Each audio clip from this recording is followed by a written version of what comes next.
Naghuhumayok na naman etong impaktong di malaman kung ano ang kailangan. Eto na nga ang kapalaran, huwag kang papayag magulangan ng kahit sino. Masapawan ang bawat kilos, pag-isipan kailangan laging pag-isayan. Dito madaming nalalaman na dapat nating matutunan, pati tablahan di malaman kung ano ang hantungan. Palawakan ng ngalan, hambugan, nabalutan ng tangan, malabanan panggapan. Di mo na malaya, napapalibutan ka na ng mga nakamasid, mga pangarap nila. Ito'y kanilang tinipid, maminano ang boka ng inyong mga bibig, na parang di nadaga ang inyong mga dibdib. Kahit madami sila, huwag kang magpapadaig, huwag kang magpapatalab sa ganyang klaseng tindig. Hindi nakakasindak kahit sila'y puro tatak, talaga namang lalagapak. At pag umatake salpa,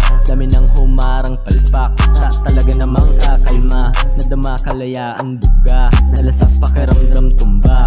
O di malala ang tama para malabanan ng mga problema, malimutan ng mga punyeta, tinamaan ng mga patamang sobra. Kala mo naman na matatakot, tilo ka, ano ka, hindi ka kilala. May ilang mga kupal sumabay, mga di naniwala to be cry. Ang mga bumilib ay kumamay, kung ayaw nyo sa akin sige bye. Siguro di mapalagay dito sa mga batang kasabay, yung iba yung tiwala binigay. Kasi nga naghuhumayop na naman etong impaktong di malaman kung ano ang kailangan. Eto na nga ang kapalaran, huwag kang papayag magulangan ng kahit sino. Masapawan ang bawat kilos, pag-isipan kailangan laging pag-usayan. Dito madaming malalaman na dapat nating matutunan, pati tablahan di malaman kung ano ang hantungan. Palawakan ng ngalan, hambugan, nabalutan ng tangan, malabanan panggapan. Di mo na malaya, napapalibutan ka na ng mga nagmamagaling. Amin nyo naman na walang kwenta, abuin, ulo nyo na mga puro hangin, lamugin. Teka baka dumalayo paningin, ano pa ba yan at sa